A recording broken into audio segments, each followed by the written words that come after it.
Recording progress. Yes. Chúng ta có cái bút, cái máy tính và cái túi. And then which is the word which word is similar in those words then? Anh rùa. Yes, cái, đúng rồi. Okay. So cái, and what kind of things we have in here? So we can see that those are the objects, okay? And when we talk about object in general, you say cái, okay? Cái is a classifier for object. Yes, cái. Right? Yes. You can use them interchangeably, yeah? Kai and chick? Chick, kai and chick, yes, yes. Yeah. Yes. But today we just focus on the word guy first. Yes. Guy. Right, let's move on. So and you want to ask which animal is that? How would you ask then?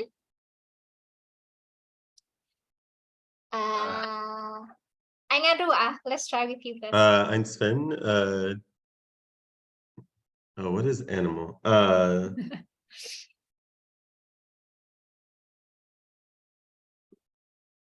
How to say? Okay. Yes. Okay. Can you tell me the cat then? Yeah, it's a meow. Okay, and remember another word in front of meow. Oh, Sadif is here. Okay. She made it. Is it yes. con? Yes, con? gone. Okay, and then now con? you want to ask which what animal is that? How could you ask then? De la con gì? Yes, perfect. De la con gì? Okay, anh Sven de la con gì? De la con chó. Đúng rồi, đây là con chó, đây là con gì? Okay, and đây là con chó. Anh Sven hỏi. Oh, Sandeep. Okay, let's wait for Sandeep to connect first. Anh Sven hỏi anh Andrew nha. The next one. I'm Andrew. De la con gì. De la con gì. Okay. De la con meow. De la con. It's very. I think it sounds awesome with your American accent. You said it so funny to say this. Con meow. This is like a sound as well.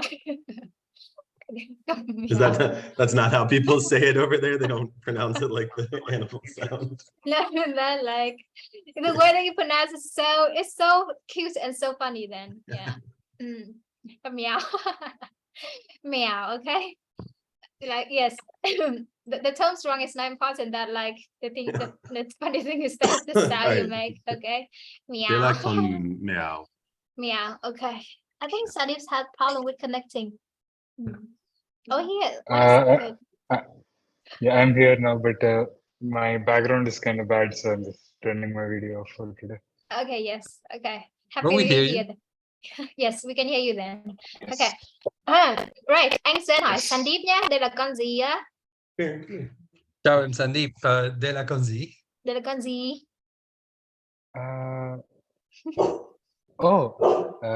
Đây là con gà. Đúng rồi, yes, đây là con gà. Okay, so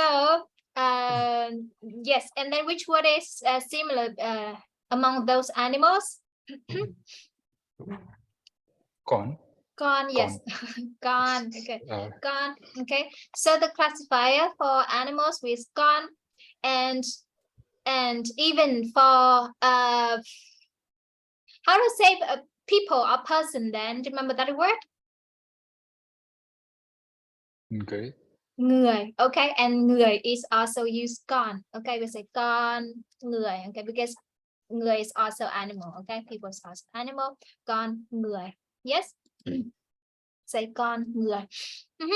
Oh, right. So these are three. We have loads of classifiers in Vietnamese. You gotta know it later, but for today and for beginners, okay, we just focus on the most three commons. Okay, so we have con is a classifier for animals. We have con gà, con chó, con mèo. Okay, we have quả is classifier for fruit. Quả bơ, quả xoài. Okay, and cái is for objects. Cái bút or cái túi. And then you also use classifiers to form the what questions. Okay, we just practiced it earlier. So you want to ask, you know, that is an animal, and then you want to ask what animals that, you just use the classifier. Okay, you use the classifier combined with the word what. Okay, đây là con gì. Okay, and when you want to ask what fruit is that, is you also use a classifier quả. Okay, đây là quả gì. Okay, And then đây là cái gì to use to ask for object. Yes. Okay, all clear? Good to go? Yes. Okay, Sandeep? Okay. Not ask. Yes. Yes. Okay. Where are you now? Em đang ở đâu? Em ở Kochi. Kochi, but like you're on the boat, like in the office, or like I'm at the Airbnb that we rented. It's a very old house. Airbnb. Okay, Airbnb. Okay, Mhm. so let's move on. Okay, so we see this an animal. Can someone give me a question for this one then? Can I ask one quick question? Yes. Is there a classifier for food, or do you just change? There's different words for when things are cooked or uncooked. Okay, for food, remember the word I used last time, like món. Okay, món. Anh muốn ăn món gì? Okay, món is classified for food in general. You can say món cá. Okay, like fish food. Okay, you can say món phở. You can say món phở as well. Okay, so or món gà. Okay. For example, if you want to ask what food do you have in here, how to ask that question then? What food do you have here? You Sandeep now, how to ask what food do you have here?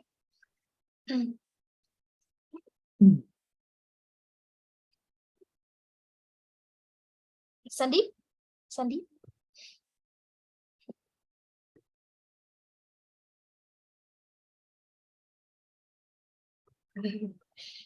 Okay, let's give another easier. Yes, anh Sven, yes. Yeah, the microphone is muted, I see, for Sandeep. Maybe. Okay, he's reconnecting. Yes. I think he have two in here. Two Sandeeps in here. Go ahead, Sandeep. Okay. Okay. Yes, I'm here. Yes. Okay. And Sven, can you have Sandeep for now? Maybe that has a problem with listening then. How do we ask what dish do you have then? Có món gì? Okay. Em có món gì, đúng rồi, em có món gì. Okay. And how we ask what dish is that? Anh ăn rượu à? Or what food is that?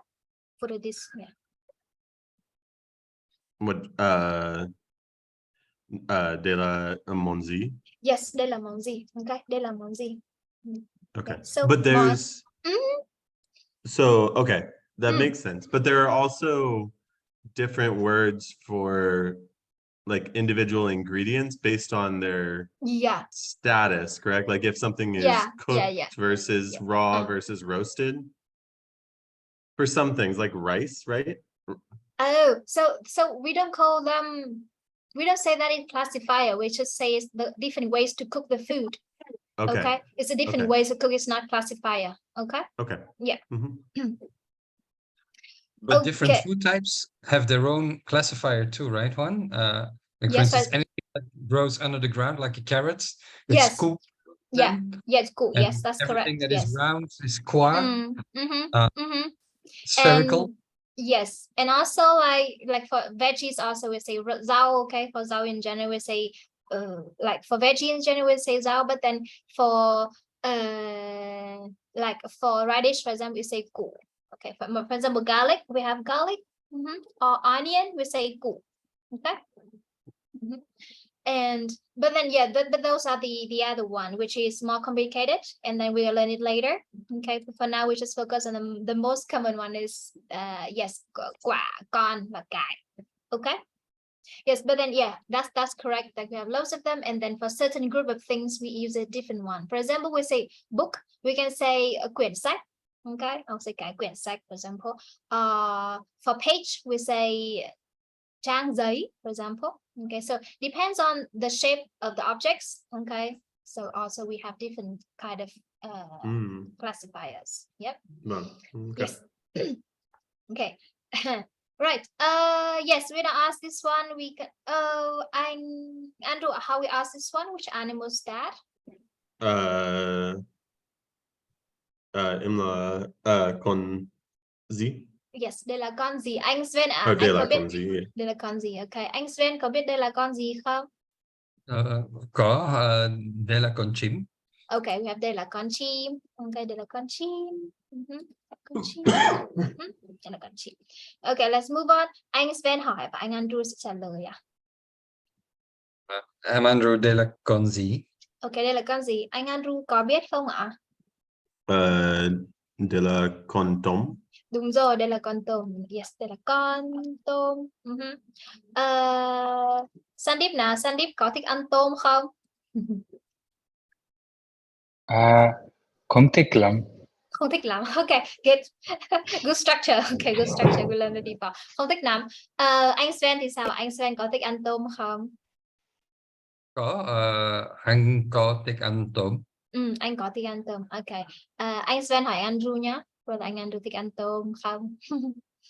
Em Andrew, em có thích ăn tôm không? Có, em có thích con tôm.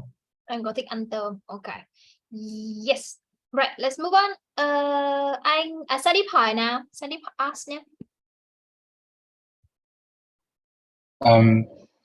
Đây là cái gì? Đây là cái gì? Đúng rồi, đây là cái gì? Anh Andrew à? Anh Andrew có biết không? Đây là cái gì? I don't know the phone. Đây là cái is it, điện thoại. Điện thoại. Ok, đây là cái điện thoại. Điện thoại. Ok, đây là cái điện thoại. Yes, let me check. Cái điện thoại. Đây là cái điện thoại. Yes, let's move on. Đây là cái điện thoại. Tiếp theo anh Andrew sẽ hỏi anh Sven trả lời nhé. Anh Sven, đây là cái gì? Đây là cái bàn. Okay, đây là cái bàn, đúng rồi. Yes, đây là cái bàn. Yes, cái bàn. Yes, cái bàn. Đây là cái bàn. Yes, move on. Anh Sven hỏi à? Em Andrew, em Sandeep, đây là quả gì? Đây là quả gì? Đúng rồi, đây là quả gì? Anh Andrew và Sandeep có biết không? Đây là quả gì?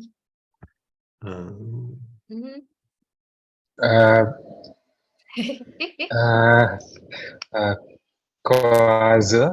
Đây là quả dứa, đúng rồi, đây là quả dứa. Anh Andrew có mấy quả dứa?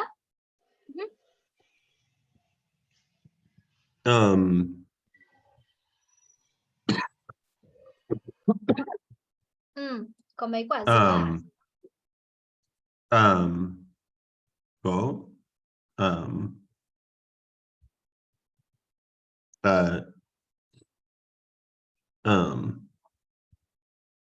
em thích ăn quả dứa.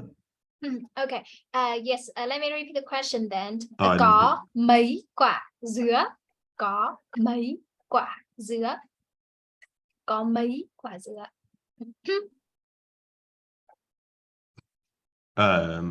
Like, do you buy this? Mấy nghĩa là how many? Okay. Mấy Oh, là how many? Có mấy quả dứa? Okay. Đây là 5 quả dứa. Có 5 quả dứa, đúng rồi, có 5 quả dứa. Okay. Anh Andrew, can I ask if anh Sven likes to eat dứa? Anh Sven, anh thích ăn quả dứa không? Anh Sven có thích ăn dứa không? Anh có thích ăn dứa. Anh có thích ăn dứa.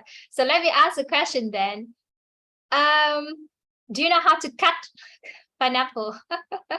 Anh có biết cắt dứa không? Anh có biết cắt dứa không? Anh Andrew à, anh có biết cắt dứa không?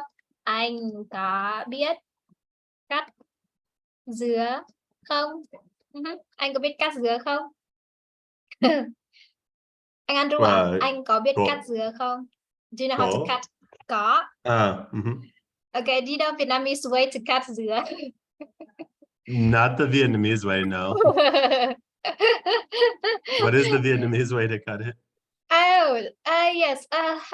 Yes. I will show you later. Like, Okay. yeah. Okay. So we cut the the cover outside first, and then we just follow the how to say follow the eyes of the pineapple. Okay, instead of just cutting to the end to the core of the quả dứa. Okay, because when I went to Europe, and then I think they just waste pineapple. Oh, yeah. I probably, my wife accuses me of wasting part of the fruit all the time because okay. her knife skills are better than mine. Yeah. Anh Xuân thì sao? Anh có biết cắt dứa kiểu Việt Nam không? Okay, Vietnamese style. No, not Vietnamese style. Okay. Sandeep I have thì a sao very nhỉ? limited skill set. Yeah, không sao. It's hard then. Yeah, I don't want to cut dứa. Em không muốn cắt dứa. It takes long time. Yeah. Sandeep thì sao? Sandeep có biết cắt dứa không? Em không biết. Em không biết cắt dứa. Okay, I will send you a video later that how to cut dứa.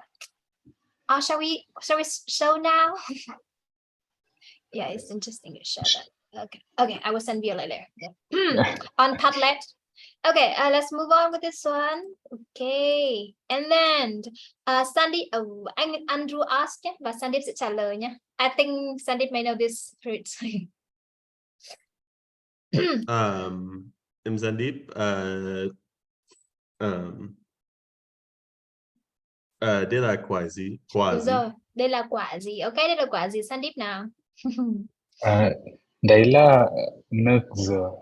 Đây là quả, là fruit first. Sorry. Đấy là quả dừa. Đây là quả dừa. Ok, I know you like nước dừa. Chị biết là em thích nước dừa.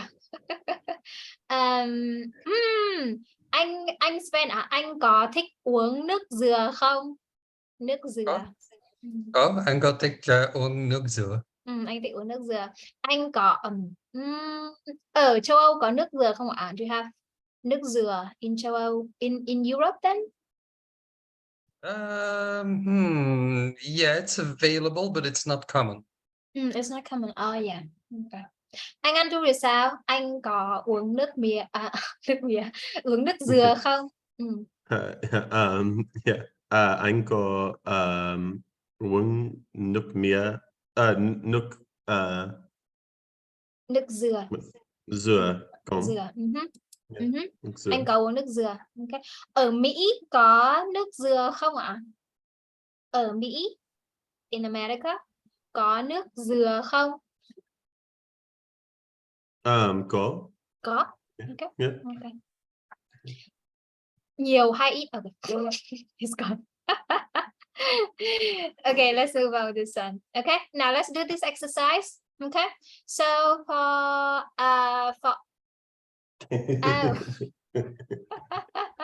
it's like artificial one. Yeah. Okay, nước dừa. Okay, yes, if you're ill, then it's good to drink nước dừa. Okay, you have fever. Okay, or if you're ill, it's good to drink nước dừa. All right. And Sven, if you want to, which classifier you use for animals then? God. Okay, and Andrew, which classifier you use for objects? Kite. Okay, Sandeep, now which classifier you use for fruit? Quả. Okay, you're gonna do this one quickly for me, okay? We have 20 things in here, and then you need to add which classifier in here, okay? Anh Sven số 1 ạ. Quả táo. Yes. Sandeep số 2. Cây bút. Cái bút. Anh Andrew số 3 ạ. Con dế. Con dê, ok. Số 4 ạ. Sandeep nào? Con muỗi. Số 5 anh Sven ạ. Quả bóng. Quả bóng. Okay, quả bóng is a special one, okay? Quả bóng is a special one. Even though this is an object, okay, but then we use the fruit classifier for a bowl, okay? Quả bóng is a bowl, but then we use the fruit classifier because one explanation for that is the food is have a round, sometimes has a rounder shape, okay? So we use as a quả bóng, okay? Like fruit, okay? So we use the classifier fruit for bowl, okay? Số 6 anh Andrew ạ. Cái xe máy. Cái xe máy is sound. Cái xe máy. Ok, số 7 anh Sven ạ. Con chim. Con chim, con chim. Con chim. Con chim. Yeah, Yeah. ok. Số 8 Sandeep nào. I have no idea what. I think it's. What do you think it is? Kai nhãn. Okay. have- Okay. Longan. Do you know Longanland? Does anybody know Longanland? It's similar to lychee. It's like a rambutan. Yeah. Yes. Ah. Okay. So it is. Quả. Quả. Yes. nhãn. Quả nhãn. Yes, that's correct. Quả nhãn. Anh Sven đã ăn quả nhãn chưa ạ? Ở Việt Nam. Anh Sven có biết Không. quả nhãn không? Không đã ăn. Chưa ăn. Anh chưa ăn quả nhãn. Okay. Sure, yeah. Okay. Do you know how it looks like then? Sorry, do you know how it looks like? Yes, I'm pretty sure I do. Yeah. Okay. It's very sweet. Nó rất là ngọt. Okay, you can try it. But it's hot as well. Okay. Anh Andrew thì sao ạ? Anh đã ăn nhãn bao giờ chưa? Have you tried longan before? Khóm. Chưa. Okay. Chưa. Okay. Not yet. Chưa. Chưa. Okay. Khóm, Chưa is chưa. not yet. Okay. Số 9 anh Sven ạ. Yeah, this one. Quenve or Changve. Okay. Okay, I think it's pronounced you cài vé. Okay. You cài vé for now. Okay, we have to learn quyển. Yes, so it's you cài vé. Okay. As an individual ticket. Okay, like even like bus, the ticket seller on the bus, you say quyển vé. Okay, it's a whole like whole set of tickets, so we say quyển. Okay, for initial one. For today we say cài vé. Okay. Số 10 anh Andrew ạ. Con vịt. Con vịt. Okay. Con Sandeep vịt. nào. Số 11 Sandeep nào. Cái ghế. Cái ghế. Ok, số 12 anh Sven ạ. Quả trứng. Ok, quả trứng. For egg, okay, we use quả. Ok, quả trứng. Sorry, my time. Quả trứng. Tiếp theo anh Andrew ạ. Món bánh. Ok, we say cái bánh. Okay, món bánh. Ok. Cái bánh. Món bánh. Cái bánh. Món bánh. Tiếp theo Sandeep nào, số 14 nào. Cái áo. Cái áo. Ok, anh Sven số 15 ạ, 15 ạ. Quả cam. Quả cam. Quả cam. Yes, quả cam. Higher. Cam. Yeah. Ok, số 16 anh Andrew ạ. Món cá. Let's eat the common one first. Animal. Oh. Okay. It's breakfast time. Con cá. Okay. All right. Okay. Con cá. Yes. Tiếp theo Sandeep nào. Con bò. Con bò. Ok. Số 18 anh Sven nào. Cây bàn. Cái bàn. Cái bàn. Yes, cái bàn. Số 19 anh Andrew ạ. Số 19. Quả bưởi. Quả bưởi. Bưởi. Ok. Số 20 Sandeep nào. Con khỉ. Okay. So all of those one. Okay. So now like if you notice when I ask you anh có thích ăn cam không? I didn't say anh có thích ăn quả cam không? Or sometimes you didn't, even though we know the classifier, but sometimes we don't use it. Okay, so when we use it and when not use it. Okay, for them have the can you give me the Vietnamese translation for this question? Do you like dogs, for example? Okay. Anh Andrew, yes. Yes. Anh thích con chó. Okay, in this case we think em có thích chó không? Okay, em có thích chó không? Yes, em có thích chó không? Okay, next one, next sentence. Okay. Yes, and this one, anh Svena, can you ask me this for me a question with this sentence? Em có một con chó không? Okay. Okay, in Vietnamese say em có chó không? Okay, em có chó không? Okay, last one, Sandeep now. Sandeep.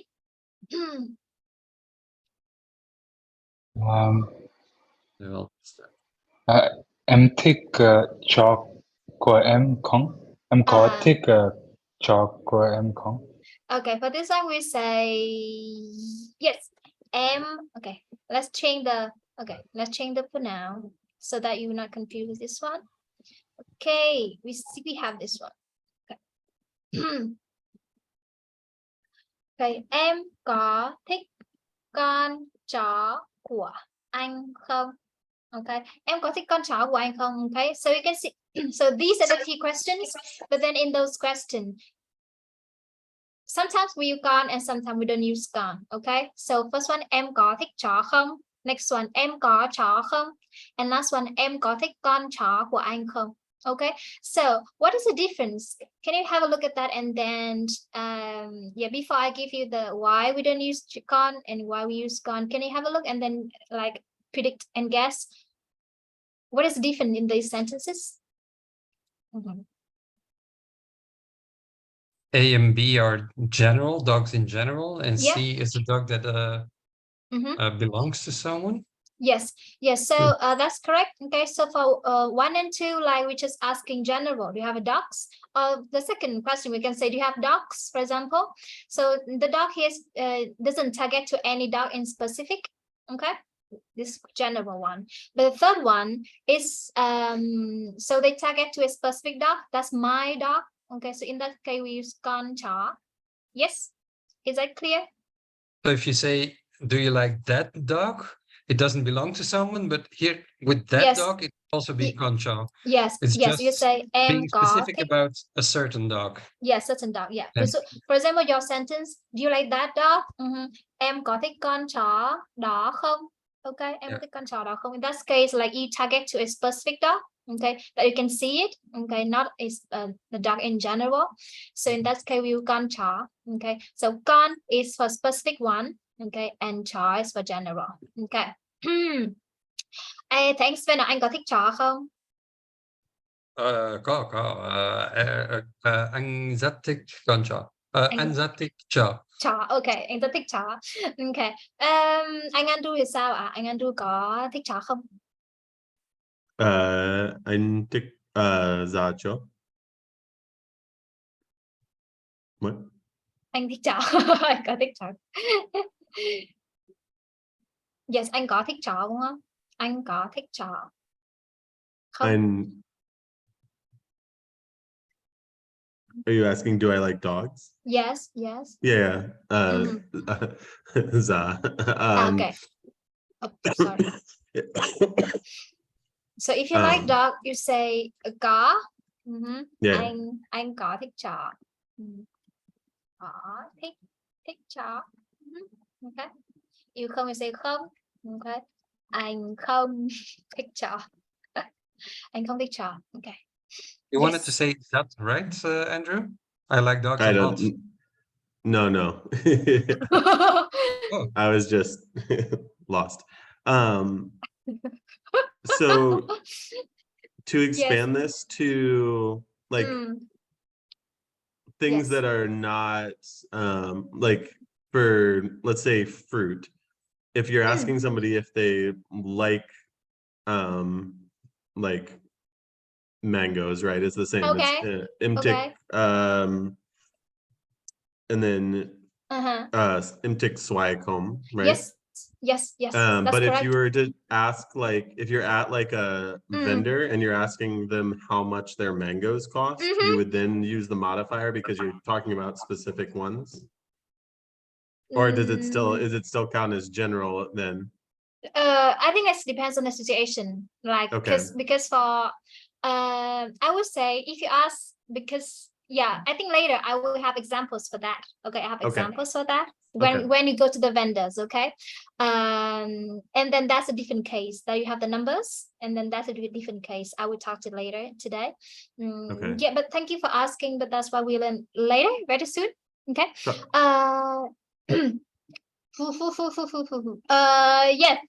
Sandeep nào em có chó không? Em không có chó. Có chó. Thế em có thích chó không? Em rất thích chó. Thích chó. Okay, right. Let's move on with this one. So for that, we know that for when we're asking something in general, we don't use classifier, but when we target a specific thing, we use classifier.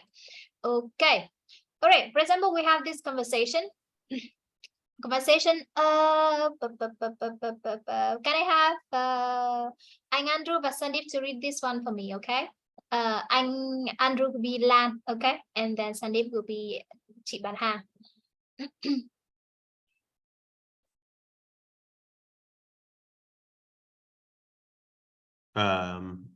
Okay. Chị có bút con hồng à? Okay, chị có bút không ạ? Okay. Có. Em mua mấy cái. Có, em mua mấy cái. Okay. Anh Andrew ạ, next one. Cho em hai cái bút à? Okay, cho em hai cái bút ạ. Okay, so in these examples, we can see that like the first sentence, chị có bút không? So bút here target the things in general. Okay, chị có bút không? Okay, and then she asks mấy cái. Okay, mấy cái. How many do you need? How many do you want? And then the answer is cho em hai cái bút. Okay, when I think I mentioned this before when I asked Sandeep about the dogs, and he say hai con chó. Thích chó không? Và có mấy con chó? Okay, how many dogs do you have? So if in front of the noun, okay, we have a certain numbers, for example, 2 or 3, 2 or 3. Okay, so in that case, we're gonna add a classifier. Okay, cho em hai cái bút. Okay, so the first question, chị có bút không? The bút here is general. Okay, and then the answer here, cho em hai cái bút ạ. Okay, so it's the quantity there, so you're gonna add cái bút. Yes. Right. Okay. Sandeep, we asked here, and Sven will be the vendor. Okay. So we use both for this Yes. conversation. Yes. Anh có bơ không ạ? Em mua mấy quả. Cho em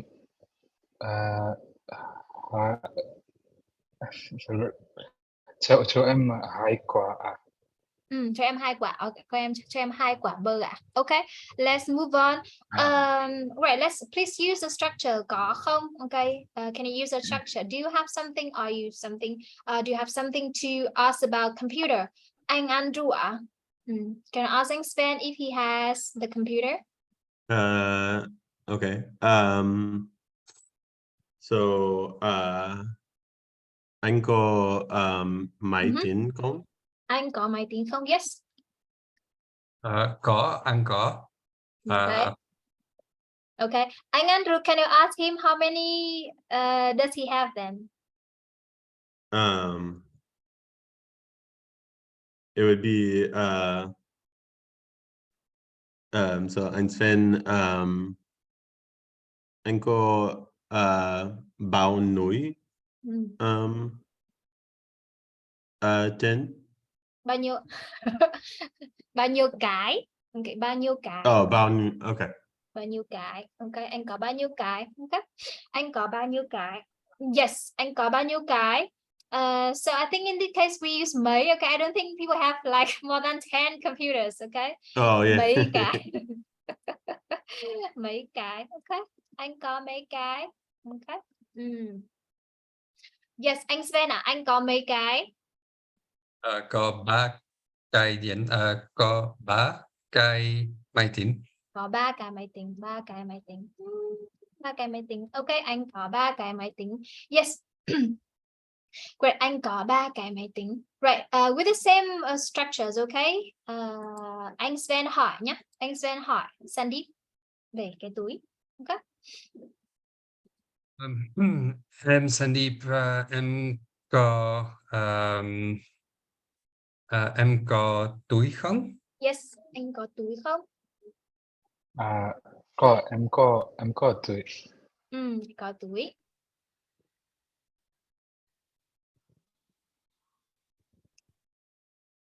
You're still gonna ask how Same many? question, Does Haman? he have? Yeah, okay. Yeah. Em có mấy em có mấy cái? Em có mấy cái? Em có mấy cái túi? Okay. Em có 2 cái túi không? Sorry, 2 cái túi à? Em có 2 cái túi ạ. Yes, okay, rất tốt. Yeah. Right, let's move on. Anh Andrew hỏi nhé. Okay, Sandeep hỏi và anh Andrew trả lời about dog. Then. Anh Andrew, anh có chó không? Anh có chó không? Yeah. Anh có chó. Anh có chó. Sandeep hỏi. Anh có mấy con? Anh có mấy con? Anh có mấy con chó? Anh có một cái chó. Con. Okay, con chó. Okay, con chó. Con anh con chó. Anh có một con chó. It's funny to hear that he used cái chó. Okay, chó. Sorry. Yeah, con chó. Okay. Anh Yes. có một con chó. Một con chó. Okay, anh Andrew hỏi nha, hỏi anh Sven. Anh Sven trả lời. Okay.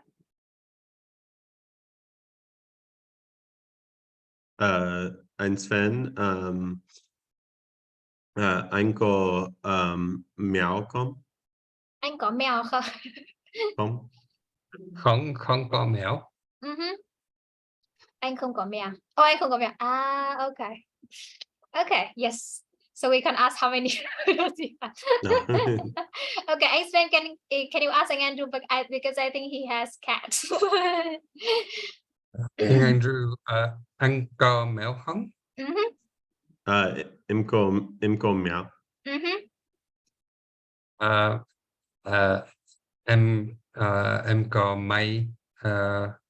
Em có mấy con?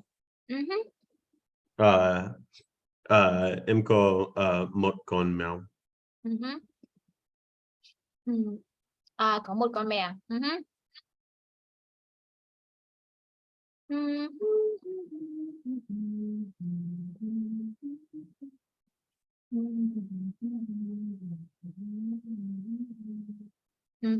Okay, so let's look at this conversation then. So in this conversation, okay, especially the second part. Okay, especially the second part. So anh Sven asked, em có mèo không? Anh Andrew say, có, em có mèo. Following on that conversation and the answer, and he asked, em có mấy con mèo? Okay, and anh Andrew can answer, em có một con mèo. But actually, so when we know what mentioned before already, we know that we're talking about con mèo. Okay, so in the next question and in the next answer, you don't have to mention mèo anymore. Okay, so you just need to use the classifier, and that's enough. For example, you say anh Andrew say có, em có mèo, and then anh Sven can ask, em có mấy con? Okay, em có mấy con? And then and you answer again, em có một con. Okay, so you don't have to repeat the name of the animals anymore. Okay, you just need to use the classifier. Okay, yes, that's how we developed and how's the conversation, just like English. Okay, we don't need to mention the name anymore. Okay. Yes. Okay, let's move on. Yes. Okay, let me do this one. All right, but for example, I say I have many cats. Okay, I have many cats. If I say many or a lot, is nhiều. Okay. We say many, nhiều is many, a lot. Okay. If I have nhiều, it's many, a lot of. So how I would say I have many cats. I ask anh Andrew, for example, anh có mèo không? And you say, I have many cats. Em có mèo không? If I ask you, do you have cats? Anh có mèo không? And then you want to answer, I have many cats. Can you put that in Vietnamese, please? Do I still need but I don't need the cats anymore, right? Or the first time you respond to it, you do? Yeah, you do, yeah. Okay. So, em có nuôi mèo. Okay, anh có nhiều mèo. Anh có nuôi mèo. Nhiều mèo. Okay, so this one even says we're talking about the quantity. Okay, we're talking about that we have a lot of cats, but then it's not a certain number. Okay, so in that case we don't use a classifier. So this one I just focus on that we don't. When I have when I say many, a lot of, okay, even though we're talking about quantity, but then it's not like a specific number. So we also say nhiều mèo. Okay, anh có nhiều mèo, anh có rất nhiều mèo. Okay. Right, let's move on to this one. Okay, yes. Talked about this. What sound did I make then? Okay. Do you know đây là cái gì ạ? Đây là cái gì? Mọi người có biết không? Đây là cái gì? Đây là cái gì? Anh Sven ạ, đây là cái gì? Đây là cái bát. Ok, đây là cái bát. Ok, đây là cái bát. Tiếp theo, Sandeep nào, đây là cái gì? I'm not sure, but maybe it's đây là cái ly. Cái ly is a cup then. Okay. I'm not sure. I'm not sure. Okay. Anh Andrew thì sao? Anh có biết đây là cái gì không? Đây là cái chai. Ok, đây là cái chai, đúng rồi. Okay, and this one, đây là cái gì? Sandeep nào, Sandeep biết cái này không? Đây là cái ly. Okay, đây là cái ly. Okay, or we would say in the northern accent we prefer to say cái cốc. Okay, we prefer to say this is cái cốc. Okay. Cốc. Right. So these are the food or drink container. Okay, we have cái bát, cái chai, cái cốc. Okay, anh Andrew, can you repeat that? Cái bát, cái chai, cái cốc. Okay, anh Sven nào? Cái bát, cái chai, cái cốc. Okay, Sandeep nào? Cái bát, cái chai, cái cốc. Okay, then let's move on. Okay, I have two conversations. Yes. May I ask one thing? Yeah. About the word that Sandeep used, li, kai li.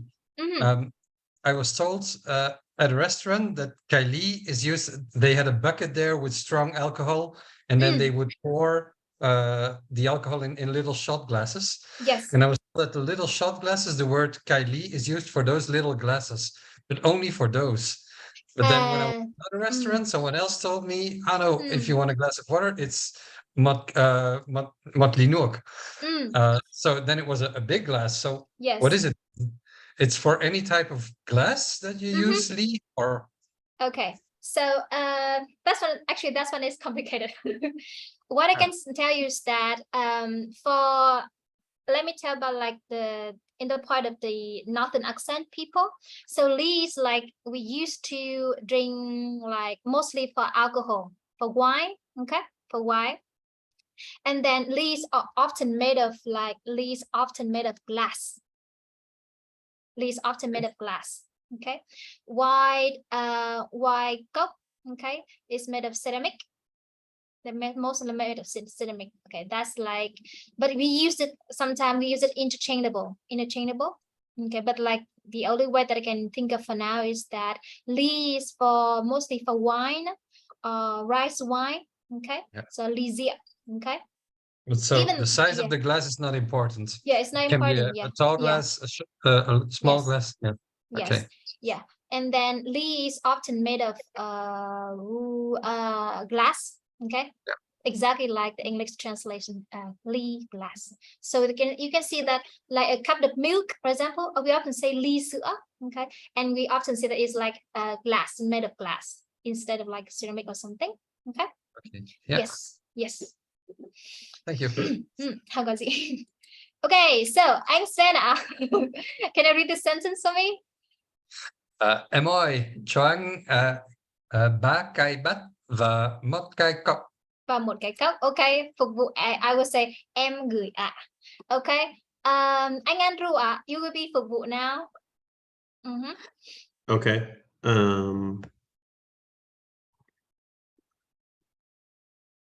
The next part, the cooking part. Okay.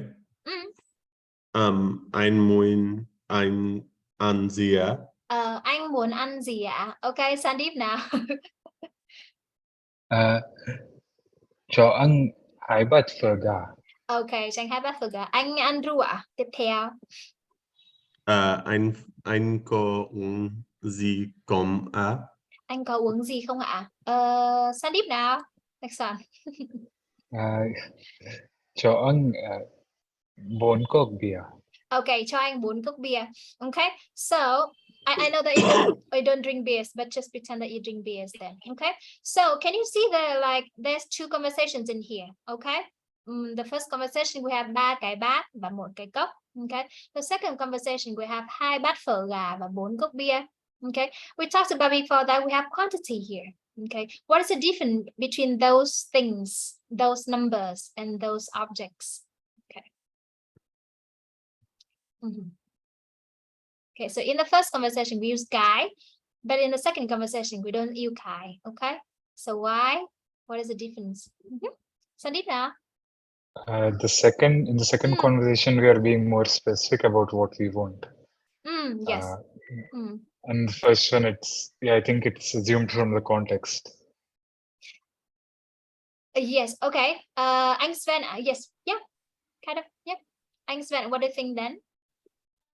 Yeah, the same as Sandeep. I think it's exactly the opposite from with the animals. You talk about a specific animal, you use the classifier, otherwise you don't. Here is the other way around. If you talk about the specific dish in your cup or whatever, then you don't use the classifier, else you do. Yeah. Okay. Yes, that's correct. Cảm ơn anh Sandeep và cả anh Sven.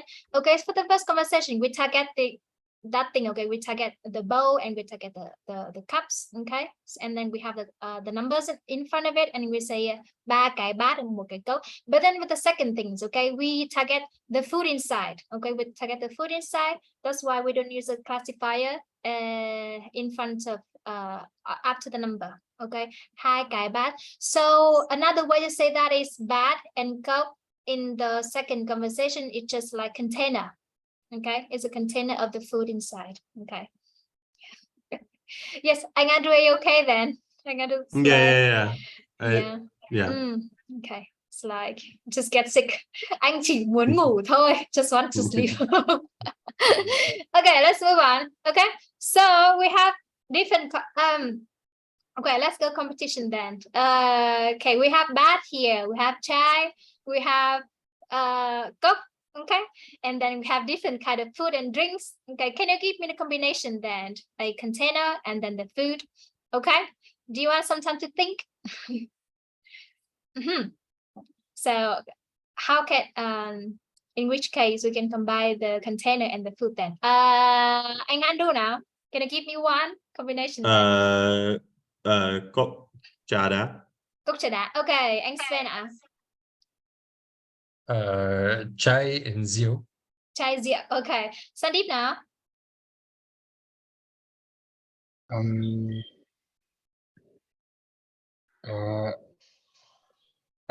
Ly rượu.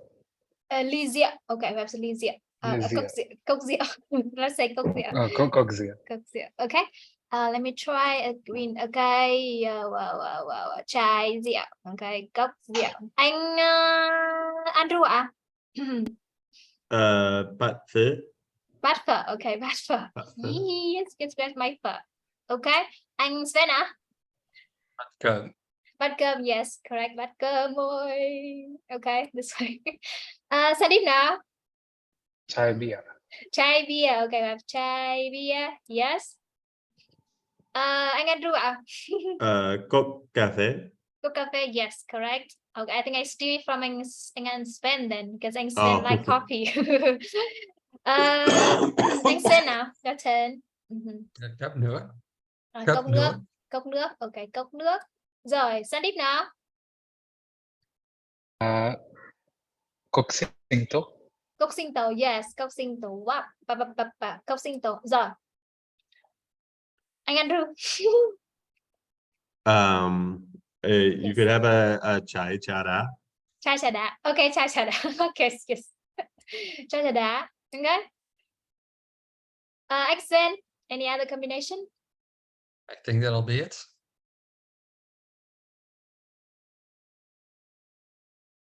Yes. Can we say, let me change the color. Can we say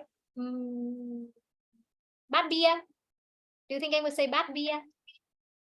Don't think so. What happened if you drink beer in a bowl then? What happened? You drink beer in a bowl? You get drunk pretty fast. Yes, that's correct. Okay, we can say bad beer. Okay, actually, like, so the one in blue is a common one. Okay, but then in Vietnam, everything can happen. Okay, we can drink bad beer. Okay, we can drink bad beer. It's a big bowl of like wine. Okay, so we eat. I think I'm spent so scared of that, like bad beer. Okay, or you also can say bát nước. For example, in cooking, okay, we can, instead of saying cốc nước, we can use bát nước. Okay, bát nước. Yes, any other things? Yes. Okay, that's all I can have. Yeah, so I can have for now. Okay. Yet we still can combine bát beer hoặc bát rượu or bát nước. Okay, as long as the container. Okay, let's move on. Okay, now let's be okay. Anh Sven và Sandeep nào. Anh Sven và Sandeep. Okay, you role play as a customer and khách and a waiter. Okay, and then you ask each other what do you like. Anh Sven, do you want to be a customer or what do you want to be a waiter then? I'll be the waiter. Yes, be the waiter. And Sandeep will be the customer. Okay, you ask each other what do you want to eat, and then you answer what do you want to drink, and then you answer in Vietnamese. Okay. Got it. So I would say em chào anh. Anh muốn ăn đồ ăn không? Anh muốn ăn gì? Okay, anh muốn ăn gì? Yes.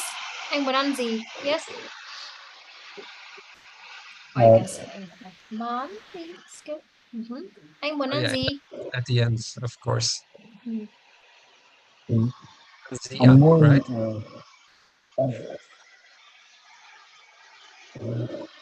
Anh muốn ăn một bát bún chả. Okay, một bát bún chả. Okay. You can say anh muốn ăn một bát bún chả. Okay. Or you can say cho anh một bát bún chả. Okay. Yes. Anh Sandeep, can I ask more?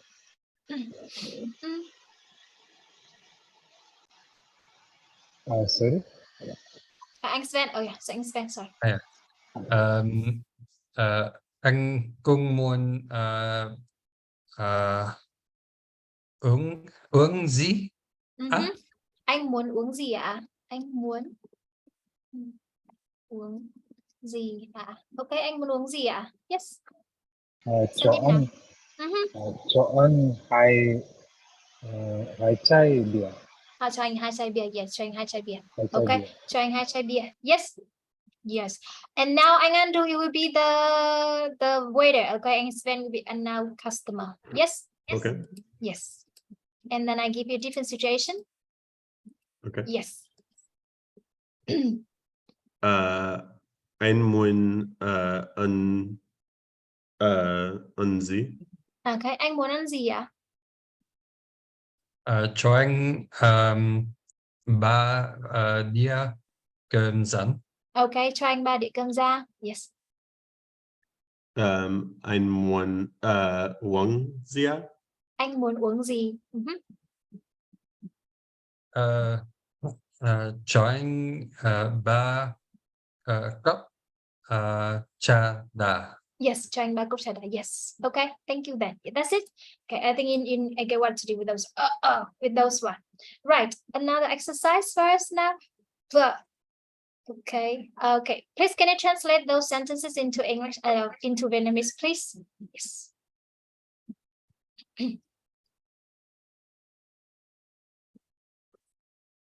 Shall I start? Do you want to have some time to think then? Anh Andrew and Sandeep and Sven? Yes. Yes. I'll give you some time to write them down or have a think. Oh, okay. Yes. 2 minutes. Okay.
Okay. 10, 9, 8, 7, 6. No rush. 5, 4, 3, 2, 1. Giờ. Okay. Câu số 1. Xin mời Sandeep nào. The first one, em muốn 4 cái bàn và 12 cái ghế. Yes, muốn mua 4 cái bàn và 12 cái ghế. Câu số 2, anh Andrew ạ. Em muốn nói câu. Yes.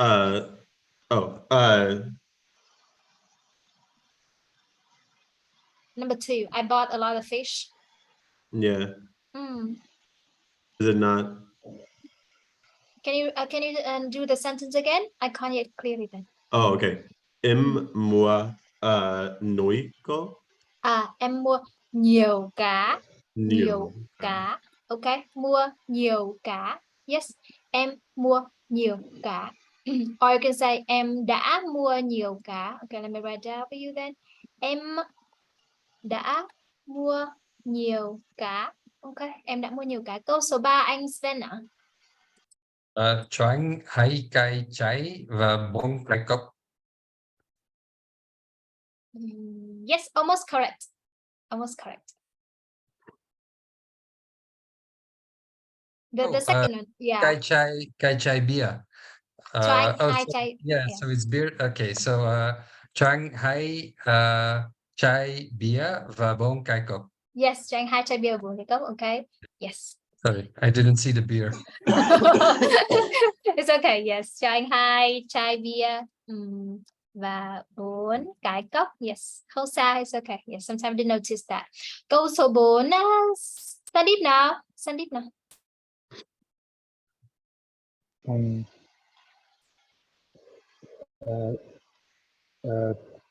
Cây táo của em có nhiều táo. Ok, cây táo của em có nhiều táo. Ok, cây táo của em có nhiều táo. Ok, cây táo của em có nhiều táo. Câu tiếp theo, anh Andrew ạ. I eat 7 bowls of rice every day. Yeah, Vietnamese people like that. 7 bowls of rice. Yeah. Nothing happened. But like I think we have diabetes, right? And too much sugar. Okay, so I came up with em un bảy bát cơm. Yeah, 7 bát cơm. Hàng ngày. Hàng ngày, ok. And then nung em không okay. béo. Nhưng em không béo.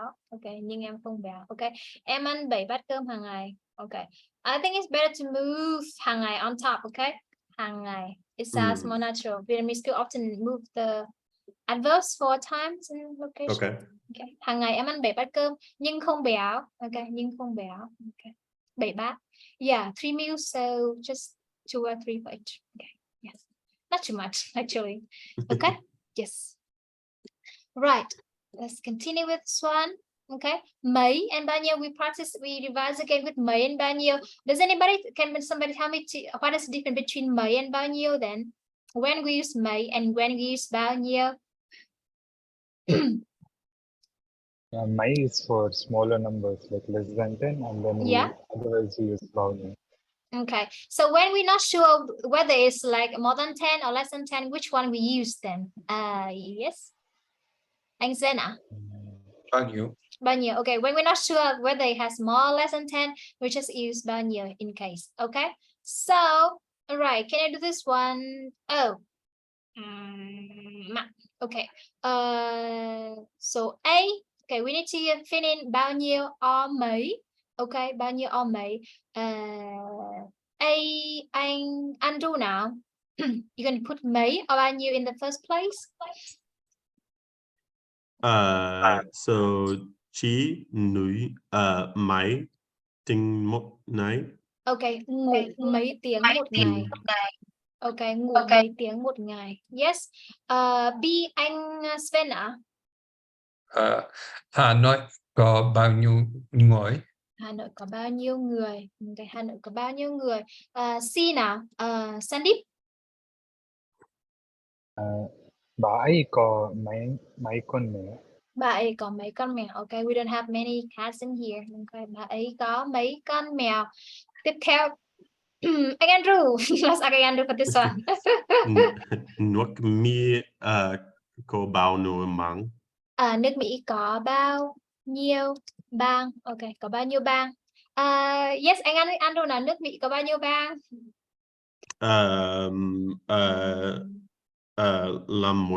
50 bang, có 50 bang. Yes, anh Sven ạ.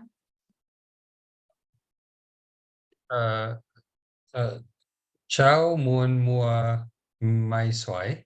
Mấy quả xoài. Xoài. Mấy quả xoài. Okay, when we ask how many, and then we also add a classifier. Mấy quả xoài. F, Sandeep nào. F1.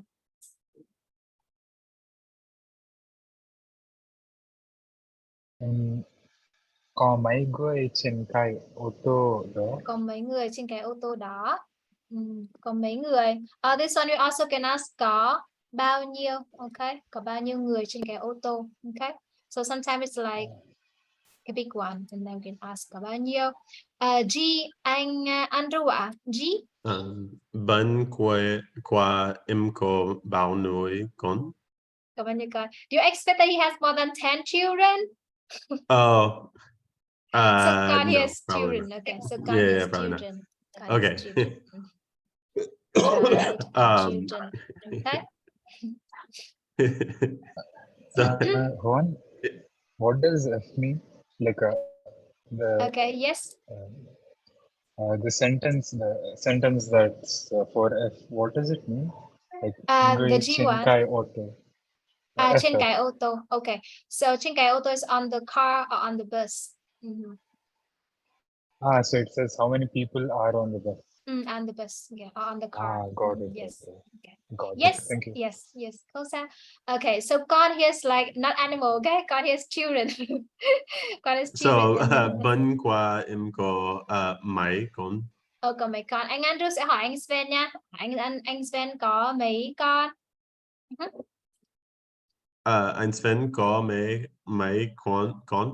Anh Andrew sẽ có mấy con? Anh có 2 con.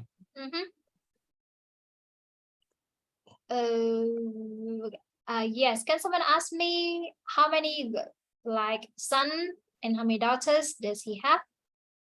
Sandeep nào.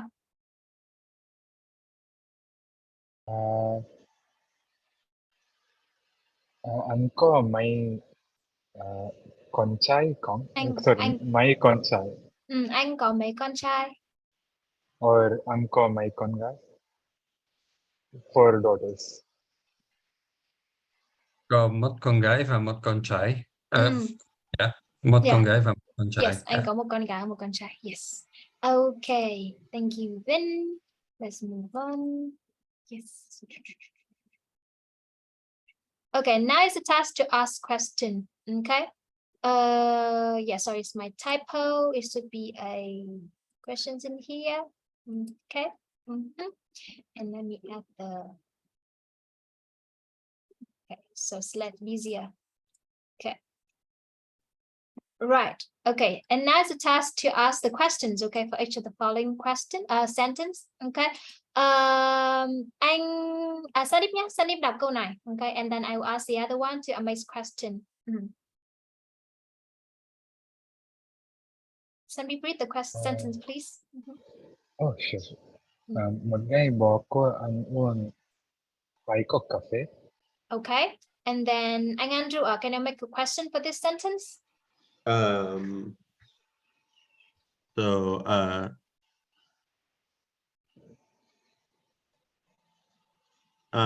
you say anh muốn có con. Okay, we use how many to ask these questions. Okay, so this sentence, what does this sentence mean, anh Andrew ạ? Câu này có nghĩa là gì? How many cups of coffee do you drink each day? Okay. Or like I drink 2 cups of coffee each day. Okay, yeah. Who drinks then? Bố của anh, not you then. Oh. It's like she's your is who? Is who in this sentence? Okay. Okay. What does it mean, bố của anh?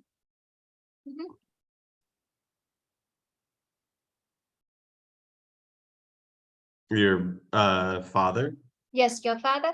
Okay, to make sentence, all we have to do is that we're gonna replace, okay, the numbers in the first sentence. Okay, we have numbers in here. Okay, with the word bao nhiêu or mấy. Okay. Oh, okay. So yes, can you do that for me now? Yeah. So một ngày bố của anh uống bao nhiêu cốc cà phê? Okay, do you expect that he drink more than 10 coffees then? Oh, uống mấy cốc cà phê?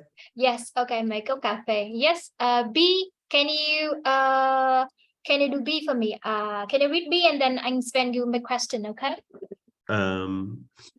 So anh đã đi du lịch mười bốn nước.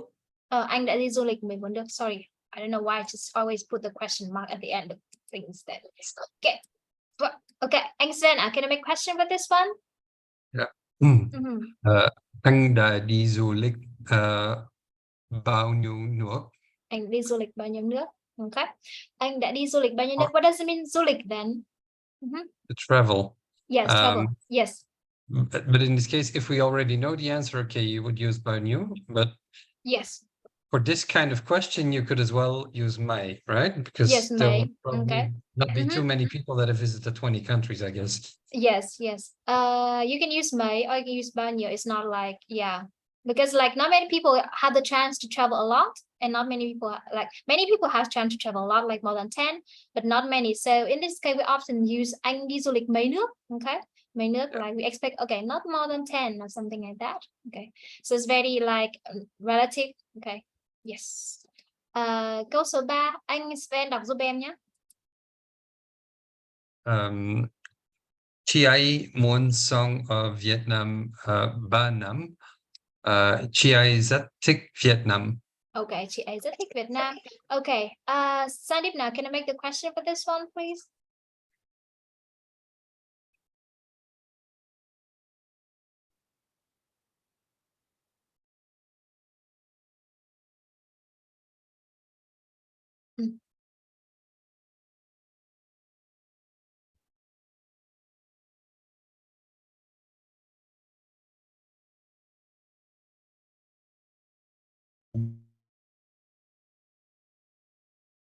Your sound came through very briefly, Sandy, but it's gone again. Yes, that's problem then. Yes, I think it's like he unmuted himself already, but then there's no sound coming up. Okay.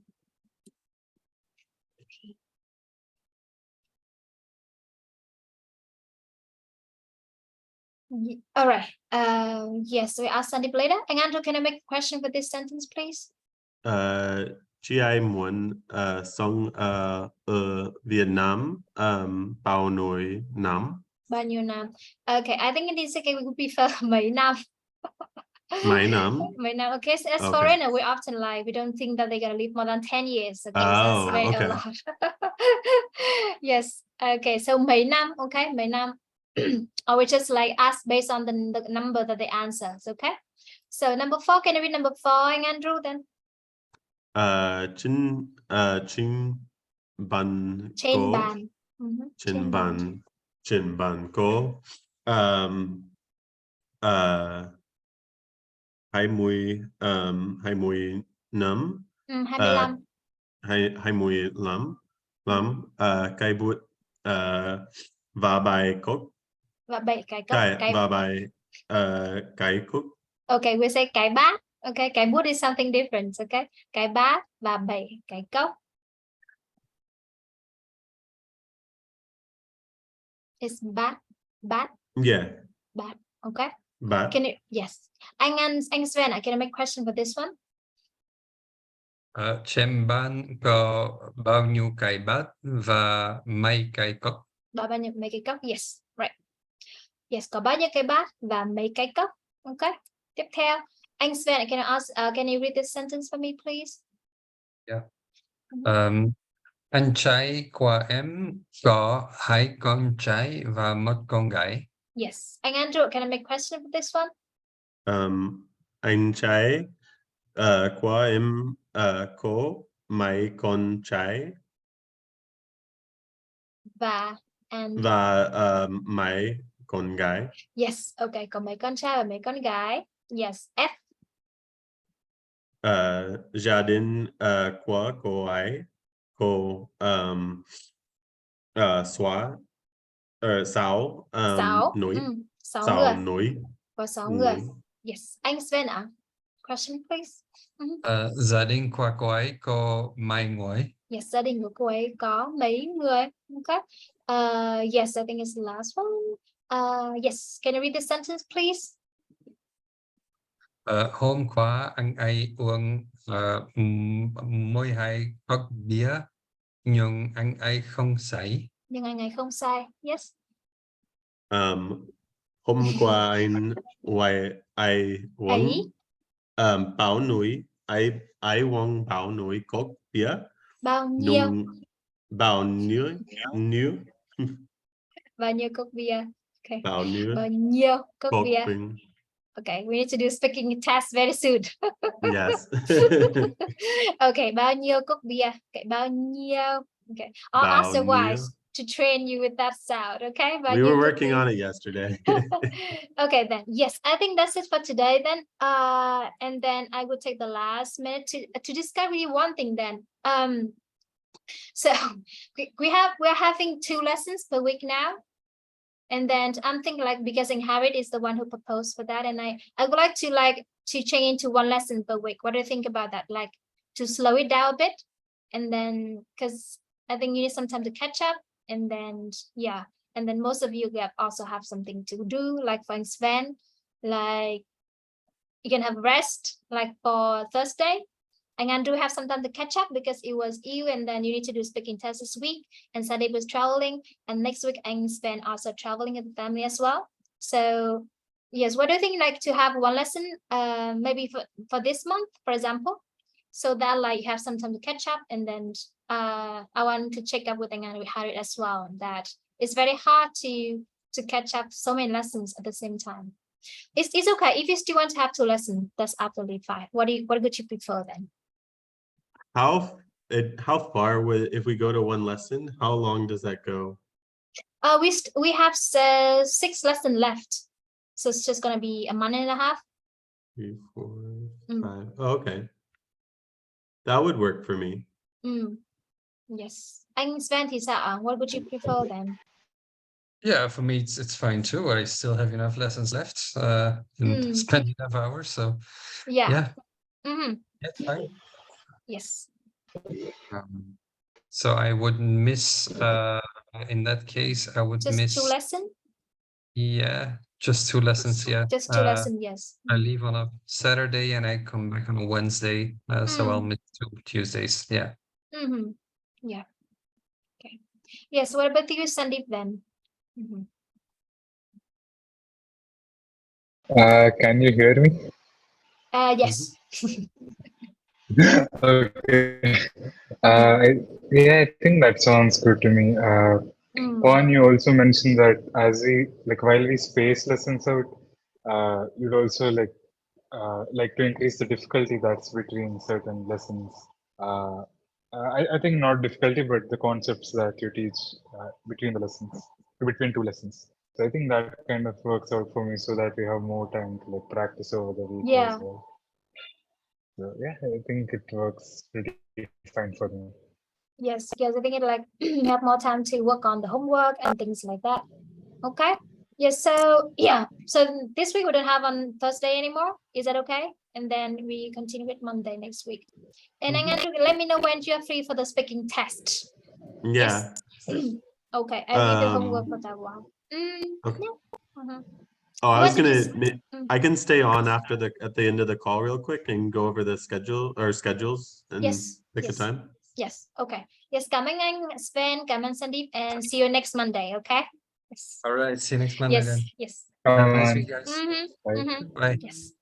Yes. Um.